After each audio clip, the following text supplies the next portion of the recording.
Okey, kita lihat solution untuk muafakat SM025 daripada soalan College Meritokrasi Pahang. Soalan yang pertama, kita diberi P dan Q berada di atas plane pi dengan persamaan 3x tambah 4y tolak 12z sama dengan 2. Jadi soalan yang pertama kita nak mencari. Ini adalah simbol magnitude. Okay? Magnitude of PQ. So itu adalah soalan yang pertama. So, step yang pertama, kita dapatkan dulu PQ. PQ ni adalah, kita kena ambil kanan tolak kiri. Maksudnya point Q tolak dengan point P. Okey, maka kita boleh tinggalkan jawapan dia, 4 negati 9 negati 2 ataupun dalam bentuk IJK. Dan kita selesaikan ini adalah K1, Q tolak P. Kemudian kita dapat jawapan dalam bentuk sama ada kolom matrix ataupun dalam bentuk IJK. Kemudian kita nak mencari magnitude of PQ. So yang ini adalah K1. Kita gunakan square root. Setiap nombor IJK itu kita kuasa 2. Kemudian kita buat square root dan akhir sekali adalah jawapan. Kemudian soalan yang berikutnya, kita nak unit vector. Ini simbol untuk unit vector. Unit vector kita buat dalam bentuk cap. Ini dia panggil unit vector. Dan formula dia mudah je. Kita akan ambil vektor PQ bagi dengan magnitude. Ini adalah K1 dan jawapan dia adalah, sekiranya kita pisahkan IJK. Okey. Maka jumlah markah adalah 6. Okey, kita lihat soalan B pula. Determine the parametric equation of a straight line. Okey. Kalau kita lihat straight line ni, formula dia adalah R equals to A plus TV. Ini kita punya formula. Kemudian yang pertama kita mesti ada point. Point ni kita boleh menggunakan point P. Point P. Maksudnya yang A ni kita boleh menggunakan sebagai vektor A, yang P ni. Kemudian yang parallel vector ni kita boleh gunakan maklumat perpendicular to plane pi. Jadi kalau katakan saya buat lakaran, ini adalah plane. Kemudian kita ada satu line, tapi syarat dia adalah perpendicular. Ini adalah line perpendicular. Dan yang ini katakan, bila line, kita mesti merujuk kepada V. Dan kalau kita lihat daripada plane ni, dia mesti ada normal kepada satah. Untuk kes yang ni, V kita dia mesti sama dengan N. V kita mesti sama dengan N. So, V kita boleh ambil sama dengan N. N tu kita ambil daripada Cartesian equation, iaitu 3x tambah 4y tolak 12z. So kita cuma ubah je IJK. So ini kita punya N kita. Kemudian kita gantikan ke dalam formula. Okay. So yang pertama, markah yang pertama kita ada keluarkan maklumat N, K1. Kemudian kita ganti dalam formula. Dan seterusnya adalah jawapan. Okay, jawapan dia kita mesti asingkan X, Y, Z. So X ambil baris yang pertama, Y baris yang kedua, dan Z adalah baris yang ketiga.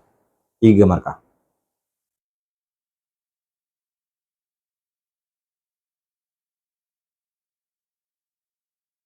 Okey, soalan yang kedua. Kita ada beri probability. Ini adalah discrete. Soalan yang pertama, construct the table. Ini mesti menggunakan table of cumulative. Cumulative ni merujuk kepada F besar. Okey, 2 markah. Jadi, seeloknya kalau kita nak jawab dalam bentuk table, kita senaraikan dulu dengan nilai X yang ada dalam soalan. 2, 3, 5, 7, 8, 10. Okey, kemudian kita gantikan X dengan 2. So, dapat 2 per 20 ataupun 1 per 10. Kemudian gantikan dengan 3, 3 per 20 dan seterusnya sampai kita ganti X sama dengan 10 gunakan function yang kedua, iaitu 10 per 5 ataupun 1 per 5. Kemudian terus kita dapatkan cumulative dengan cara, kalau kita berada pada 2, maksudnya jumlahkan sehingga 2. Jumlahkan probability sehingga 2. So dapat 1 per 10. Kemudian kalau kita nak mencari cumulative sehingga 3, maka kita ambil 1 per 10 tambah dengan 3 per 20. Kemudian kalau kita nak mencari cumulative sehingga 5, jumlahkan 1 per 10 tambah 3 per 20 tambah 1 per 4. Maka kita akan dapat nilai 1 per 2. Sampailah habis, pastikan jumlah terakhir mesti 1. So K1, kemudian jawapan. Okey. Kemudian soalan yang seterusnya, okey, disebabkan kita dah ada kumulatif, maka eloknya kita gunakan kumulatif lah, kumulatif. Okey, soalan nak x less than or equals to 8 but more than 4.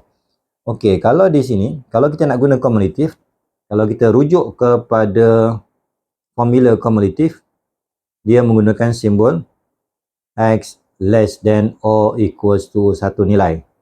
Okey.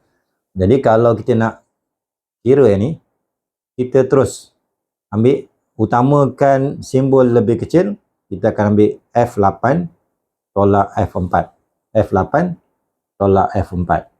Okey. Tapi pastikan sebelah kiri tiada sama dengan. Sebelah kiri tiada sama dengan. So daripada sini terus kita akan ambil F8 tolak F4. Kemudian F8 kita lihat, F8 45. Kemudian F4 kita boleh ambil berapa? F4 kita boleh ambil nilai 3. 1/4. Ni F4 adalah 3 1/4.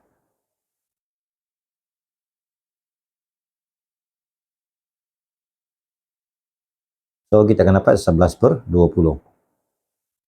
Okay, so jangan baca F4 ni sama dengan 1/2. Tak boleh, kita kena ambil yang bawah daripada F4.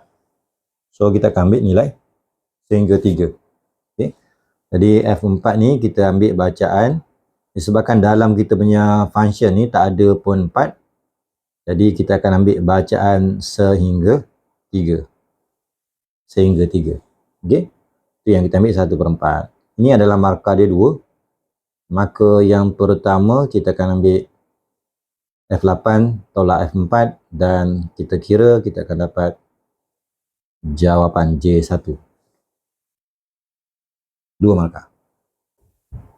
Okey, kita lihat soalan C. Determine expectation of X.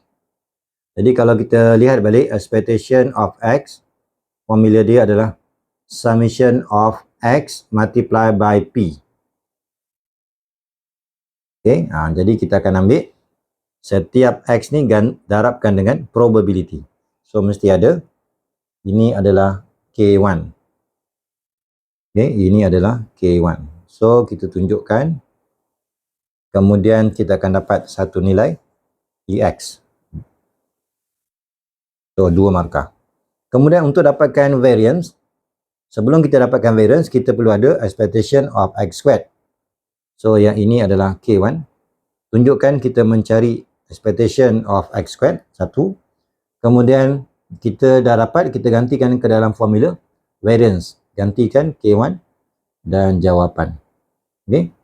Sorry, lihat balik variance of X, formula dia adalah expectation of X squared tolak dengan min kuasa 2. Okay, min kuasa 2. Kita lihat soalan yang ketiga. Okay, untuk soalan yang ketiga ni, ini adalah Poisson distribution with mean. Jadi kita kena ingat kalau Poisson dia bergantung pada satu nilai je, iaitu mean. Seloknya mean ni kita akan tulis, okay, mean ni kita akan tulis lambda sama dengan 3.56. Okay. Tapi dia merujuk kepada interval untuk one day, daily.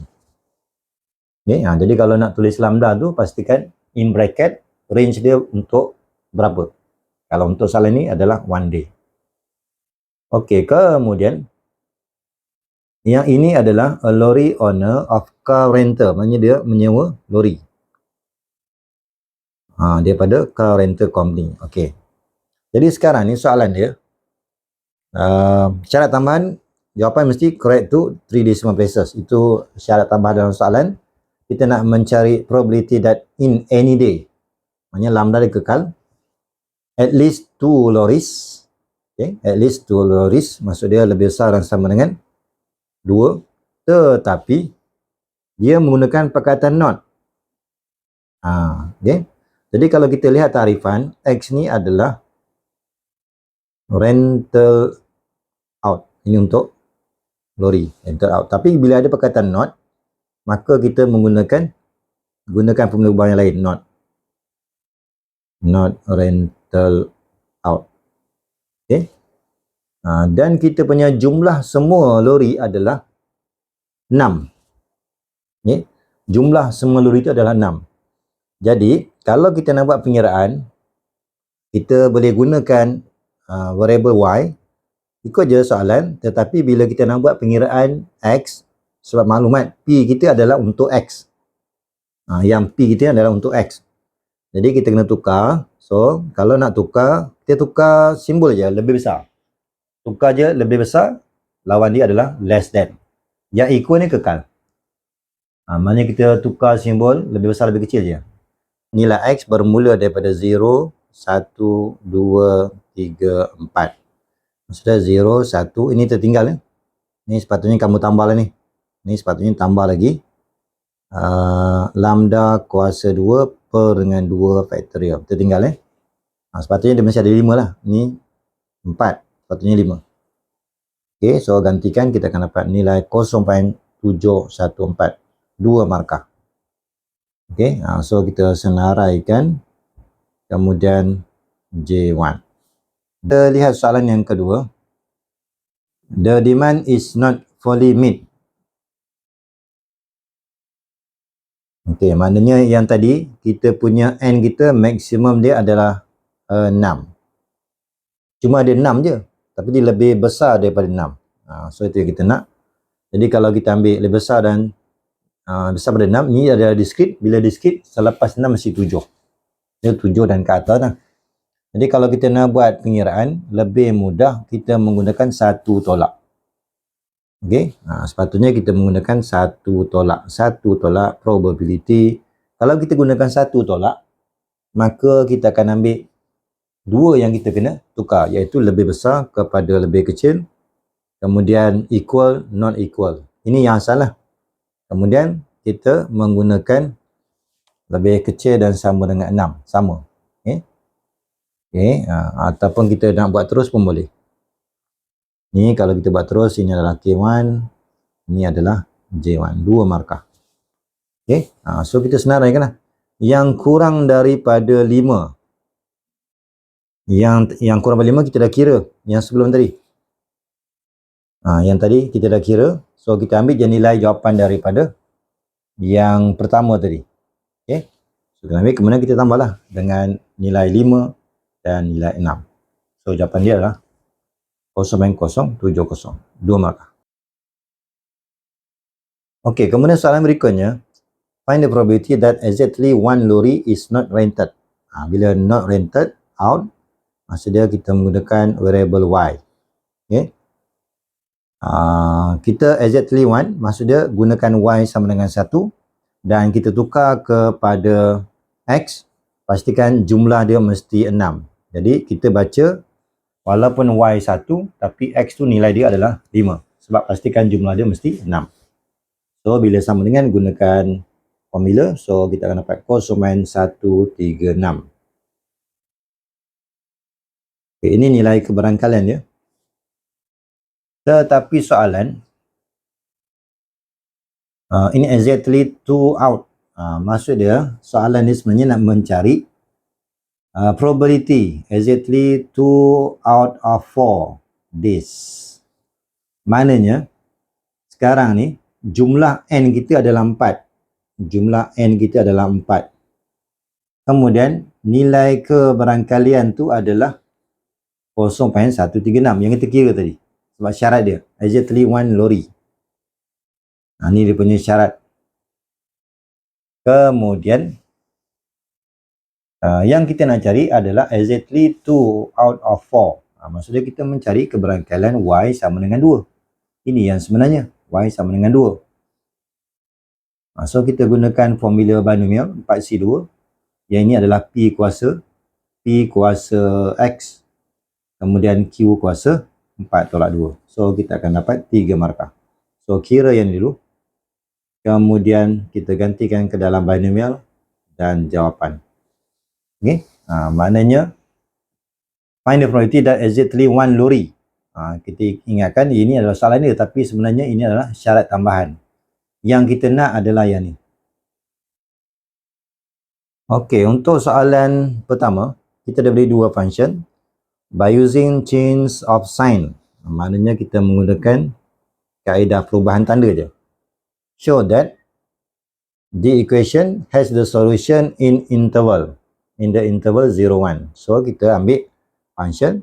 Yang pertama, kita mulakan dengan fx. Pastikan semua bawa ke sebelah kiri. Maka kita akan dapat function yang pertama. Ini adalah 1 markah. Okey, kemudian kita ganti nilai. Ganti nilai 0 dan ganti nilai 1. Kita kena pastikan mesti ada perubahan tanda, negatif dan positif. Maka terus kita buat kesimpulan. Okey, jadi betul lah root antara 0 and 1. Okey, kemudian berikutnya, by using the Newton-Raphson method, kita nak mencari roots. Sama juga nak mencari roots. Jadi kalau untuk Newton-Raphson, kita perlukan A prime. Ini yang pertama, mesti ada A prime, B1, A prime.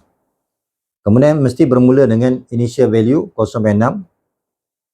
Okey, kemudian kita menggunakan formula Newton-Raphson 0.6, kemudian yang atas ni adalah fx.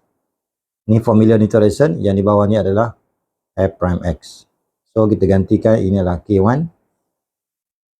Kemudian gantian nilai ni mesti tunjukkan mesti ada 3. 1, 2, 3. Mesti ada 3 gantian.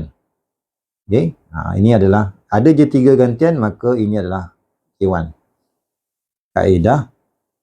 Kemudian sehinggalah kita berhenti pada nilai yang sama, K1, dan kesimpulan jawapan. Soalan nak root, tapi kita kena hati-hati sebab soalan dia menyatakan syarat tambahan iaitu correct to 3 significant figures. Pastikan jawapan dia 0.855. So ini adalah 5 markah. Yang pertama ni adalah polynomial.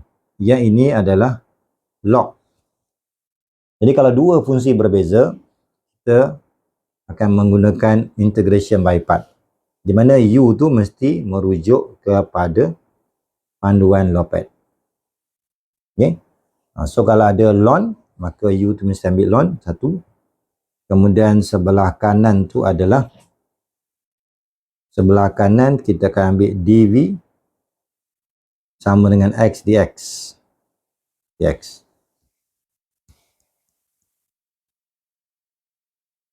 Okey, tapi sebelum tu, yang square root of x ni sebenarnya kita tukar kepada bentuk x kuasa setengah. Selepas tu kita ubah kepada setengah tu keluarkan. Jadi kita punya integration tu adalah x ln x. Itu pasal kita ambil u tu ln x dan dv tu adalah x dx. Sebelah kiri differentiate, sebelah kanan integrate. Okey. Ini adalah integration by part. Kemudian kalau kita nak mudah, kita darab je silang. Kemudian kita ambil ke sini. Betul. So gantikan dalam formula. Jadi yang pertama, kita ubah dulu gunakan properties. Ini adalah B1. Kemudian kita gunakan pilihan U dan DV. Okey. Kemudian kita gantikan ke dalam formula integration by part. Kemudian kita integrate sehinggalah kita dapat jawapan. So 1, 2, 3, 4, 5. Okey, kita lihat soalan B pula. Okey, soalan B. Yang ini kita lihat di atas ni bentuk polinomial. Yang bawah pun bentuk polinomial. Bila dua fungsi yang sama, maka lebih mudah kita menggunakan substitution method. Okey. So pilih U yang di bawah dv. So ini adalah pilih U yang dan dv yang sesuai. Okey, kemudian ini ataupun kita boleh gunakan ini K1 kaedah. Kemudian kita tukar kepada sebutan U. Okey, sebutan U. Kemudian kita integrate. Kita permudahkan dulu, kemudian kita integrate dalam sebutan U. Okey, kemudian baru kita ganti semula ke dalam X, K1. 1, 2, 3, 4, 5. Kemudian kita masukkan nilai. Okey, masukkan nilai, kemudian jawapan. Jadi kita ada 1, 2, 3, 4, 5, 6, 7 markah. Okey, kita lihat soalan nombor 3. Okey, soalan nombor 3, kita dah beri curve and straight line dan dia berada pada first quadrant. Seperti gambar rajah lah. Kemudian soalan dia, using the trapezium rule with 4 intervals. Ini merujuk kepada n kita 4 lah ni. N kita 4 determine the area. Determine the area of the region bounded by the curve. Okay. And straight line correct to 3 decimal places.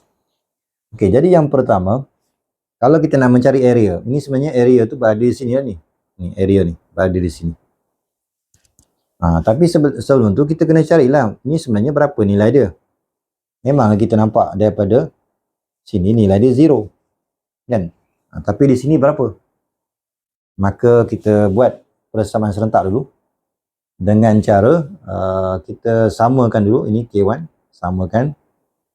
Kemudian kita proses sampai dapat kuadratik dan jawapan. Okay, ini kita kena kira sebab kita tak tahu dia punya limit dia sampai mana. So kita dah kira sebelah kanan ini adalah 2. Okay. Tapi soalan minta mesti menggunakan trapezium rule ataupun trapezoidal rule. Okey, so function tu kita boleh ambil daripada yang pertama tadi.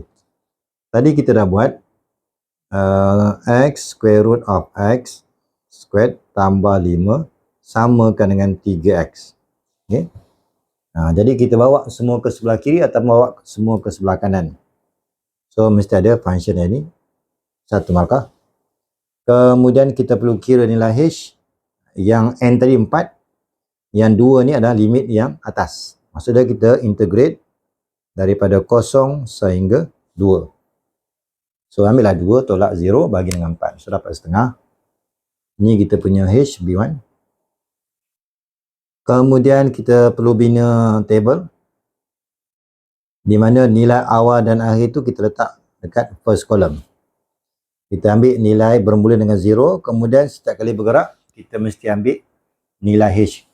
Pergerakan dia 0.5, 0.5 sampailah berhenti pada nilai 2. Kemudian 2 yang pertama, awal dan akhir, dia letak kolom yang pertama, yang di tengah ni letak di sini. So jumlahkan first column dengan second column. Kemudian kita ganti dalam formula. Okey, so kita bina je table, lengkapkan nilai dia. Kemudian kita masukkan ke dalam formula dan jawapan. Okay. So 1, 2, 3, 4, 5, 6. Yang tadi 3 markah, so jumlah semua 9 markah. Okey, kita lihat soalan nombor 4. Okay, soalan nombor 4, kita ada curve, pass through the point 10, kemudian the gradient. Gradient ni merujuk kepada dy dx, gradient. Okey, dan kita ada beri nilai gradient tu sama dengan yang di sini lah. Maka dy dx tu adalah 1 per x kuasa 3 tambah 2 tolak 2y per x. Okay. Jadi kita mulakan daripada dy dx sama dengan 1 per x kuasa 3 tambah 2 tolak dengan 2y per x. Ini maklumat kita yang pertama lah. Ini maklumat kita yang pertama. Kemudian kita tukar dalam bentuk general form. Okay, general form, dan kita lihat di sini kita ada 3 sebutan. Ni 1, dia ni 2, dia ni 3. Bila 3 sebutan, kita mesti menggunakan IF. Kalau 2 sebutan, 1 kiri, 1 kanan, itu adalah separable method. Okay. Jadi step yang pertama kita dapatkan IF. Ini adalah IF. Ini adalah K1. Dapatkan IF K1. Di mana formula dia adalah eksponen kuasa apa yang sebelah y. Y itu adalah 2 per x. Saya akan dapat x kuasa 2. Kemudian kita darab IF kiri dan kanan, K1. Kiri dan kanan, K1. Kemudian kita integrate. Okey, kita tukar. Yang sebelah kiri ni tukar dalam bentuk d over dx. Ini tukar ni dalam bentuk d over dx. Kemudian kita integrate kiri dan kanan. Kita cuba integrate. So ini 6 markah. Kemudian kita gunakan maklumat 10 untuk mendapatkan nilai C. So ini 6 markah. So kita sambung lagi sikit lagi. So kita ganti nilai 1 and 0 1 markah. Kita cuba dapatkan nilai C. Kemudian kita gantikan ke dalam equation kita. Dan kita permudahkan, ini adalah jawapan akhir kita. Okey, kita lihat soalan nombor 5, 5A. Okey, yang ini lain sikit daripada yang lain. Function dia diberi dalam bentuk graf. Okey. Jadi kalau kita nak mencari constant, kita masih menggunakan sama ada gunakan integration sama dengan 1 ataupun summation sama dengan 1. Untuk soalan ini dia menggunakan probability density function. Ini merujuk kepada continuous. Bila merujuk kepada continuous, pengiraan dia mesti menggunakan integration. Daripada -2 sampailah 4. Inklusi ni maksud dia termasuk sempadan. Okey, jadi kita ini sebenarnya merujuk kepada area under a curve. Area. Jadi kalau di sini kita lihat ni bentuk segitiga. Jadi kita kira aja luas dia. Luas segitiga. So luas segitiga adalah 1/2. Darab dia punya tapak dia 6. Ni panjang dia 6. Kemudian dan tinggi dia adalah A. Ni tinggi dia adalah A. Okay. So 1/2 darab 6 darab A. Tinggi dia. Samakan dengan 1. Maka kita dapat A sama dengan 1/3. Ini adalah K1, J1. Okay. Maknanya kita tak perlulah guna integration sebab kita tak tahu dia punya function dia. So kita kira luas sebab integration tu maksud dia nilai luas. So, soalan yang kedua pula, kita nak mencari probability density function. Okay. Yang ini function ni kita perlu kira sendiri. Maknanya kalau kita lihat kat sini, yang kawasan yang pertama daripada -2 sampai 2. Ni function dia dalam bentuk straight line. Jadi kita carilah. Katakan ini adalah point A, yang ini adalah point B, yang ini adalah point C. Okay. Jadi kita kira dulu untuk persamaan garis AC. Ini persamaan garis AC. Ini adalah AC line. Kemudian kita perlu kira untuk daripada 2 sampai ke 4. Dia punya graf dia adalah, function dia adalah garis BC. Ini adalah garis BC. Okay. Jadi kita carilah persamaan garis. Kalau nak cari persamaan garis, kita perlu ada kecurunan. So kiralah kecurunan. Yang A tadi nilai dia berapa? Yang A tadi nilai dia berapa tadi A tadi? A 1/3. A ni adalah nilai 1/3. So kita kiralah kecurunan. Jadi 1/3 tolak 0 bahagi dengan 2 tolak 2. So dapatlah kecurunan 1/12. Kemudian kecurunan BC. Sama juga. Kita akan ambil 1/3 tolak 0 bahagi dengan 2 tolak 4. So dapatlah -1/6. Okay. Jadi soalan nak find the probability density function. Dia dalam bentuk function. Jadi jawapan dia mesti dalam bentuk function. So ini adalah kaedah. Dan pastikan jawapan akhir mesti dalam bentuk function. Soalan yang ke-6. Okey, yang pertama ini adalah continuous sebab probability density function dia menggunakan istilah density function. Ini adalah continuous. Hanya pengiraan kita mesti menggunakan integration. Kita nak mencari constant. Bila nak mencari constant, kita akan integrate semua. 10 hingga 20 function yang pertama. Kemudian tambah dengan 20 hingga 30 function yang kedua. Dan samakan dengan 1. Ini adalah 1 markah. Kemudian sebelah kiri integrate. Kanan pun integrate. Kemudian ganti nilai. Masukkan nilai. Okey. Kemudian selesaikan sehinggalah kita dapat persamaan. Dan kita teruskan untuk mencari Q. So jumlah kita adalah 6 markah. Okey, kemudian soalan yang sama. Given X less than R. 0755, find R. Okey, jadi kita gunakan syarat dia. Jadi untuk dapatkan R, less than R. Less than R. Okey, maka maksudnya kita kena cubalah. R ni sebenarnya berada di mana? Jadi cara kita nak cuba kita ganti, cuba kita integrate 10 hingga 20, berapa nilai daripada function yang pertama? Dia mesti lebih daripada 0.755. Kita integrate lah, integrate 10 hingga 20 fx, kita lihat ini nilai dia berapa. Okay. Mungkin dia akan kurang daripada 0.755. Bila yang pertama ni kurang daripada 0.755, maka terus kita akan ambil R tu berada pada function yang kedua. Okay, function yang kedua. So kita akan ambil 10 hingga 20, kita ambil integration yang penuh. Kemudian 20 sehingga R samakan dengan 0.75, ini adalah K1. Kemudian kita cuba integrate, kemudian ganti nilai, kita proses sampai kita dapat kuadratik, kemudian kita factorize, dan akhir sekali adalah jawapan. Pastikan hanya satu nombor saja. Okay. Pengiraan dia ada dua nombor. Okey, kita lihat soalan yang ketujuh. Okey, soalan yang ketujuh dinyatakan daripada awal ini adalah normal distribution.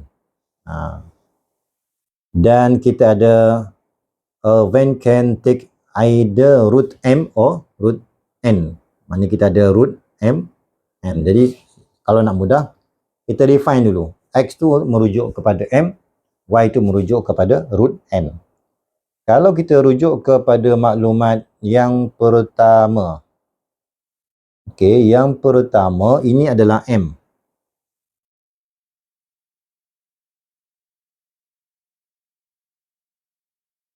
Kalau kita rujuk yang pertama, yang ini adalah root M.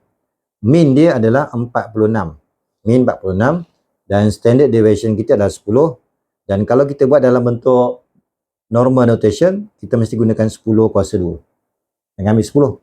Sebab penulisan kita dalam ni adalah variance. Yang diberi adalah standard deviation. Jadi mesti guna 10 kuasa 2. Maklumat yang kedua pula. Maklumat yang kedua adalah N.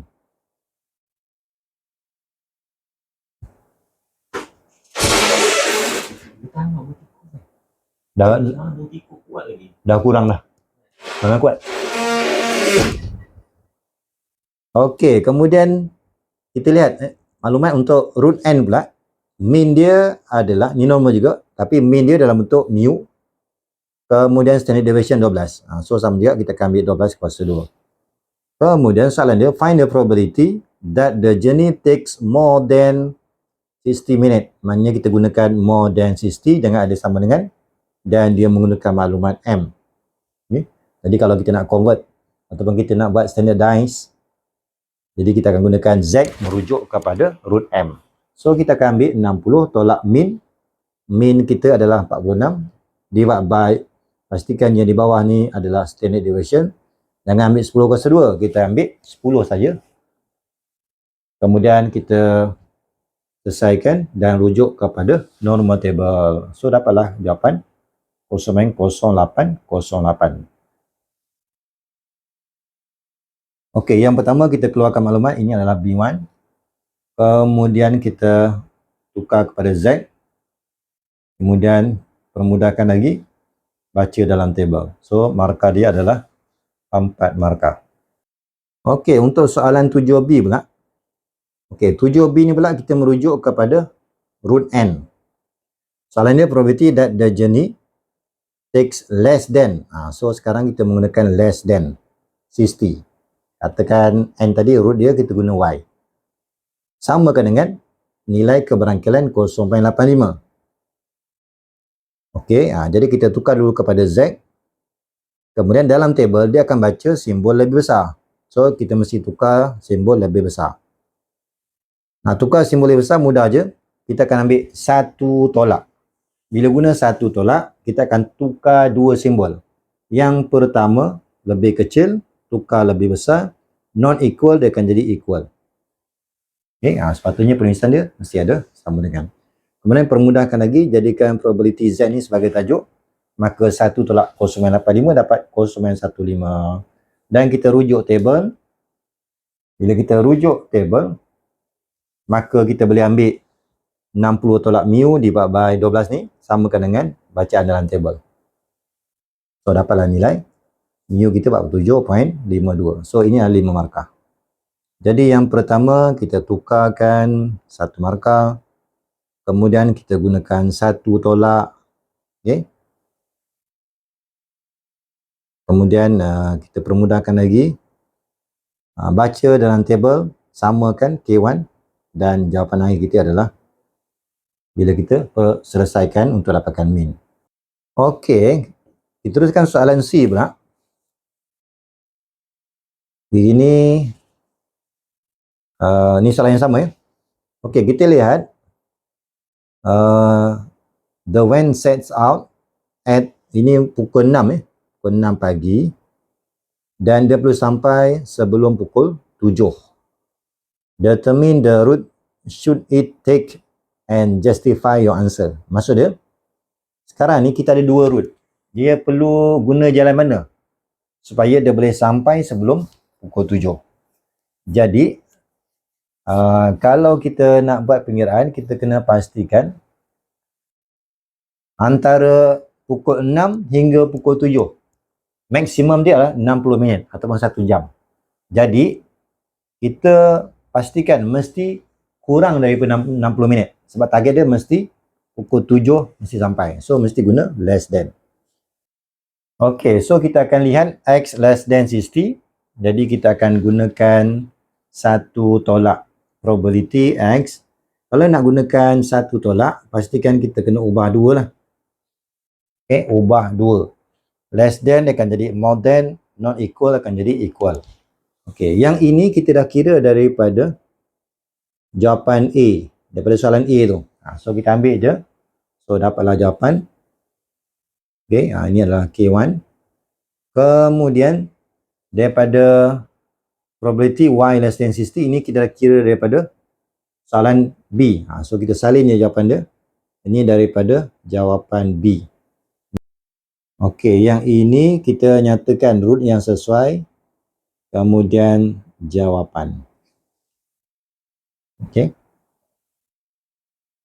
Okey, kita lihat soalan D pula. Okey, kemudian on 5 consecutive days, ini maksud dia merujuk kepada N kita 5. Kemudian dia menggunakan, ni dia setkan, dia keluar pada pukul 6. Dan dia menggunakan root N. Find the probability that it's arrived before 7. Okey, jadi kita gunakan probability N tadi. Probability N tadi yang kurang daripada 60 adalah, yang kurang daripada 60 adalah 0.85. Ini probability dia, yang ni adalah N. Okey, probability ni rujuk kepada root N tadi. Okey, kemudian soalan find the probability that it's arrived before 7. Maksud dia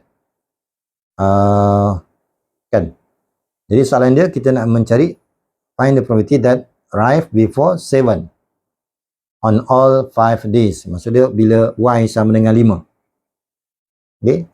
Y itu sama dengan 5, maka sama ada nak gunakan, ni lebih sesuai kita menggunakan formula binomial. So kalau kita guna formula binomial, so 5C5, N kita 5, Y kita 5, dan ini adalah nilai P, ini nilai P, dan ini adalah nilai Q. So selesaikan, kita akan dapat 0.4437. Okey. Ini kita keluarkan maklumat, ini adalah B1, keluarkan maklumat binomial, ganti dalam formula dan jawapan akhir J1.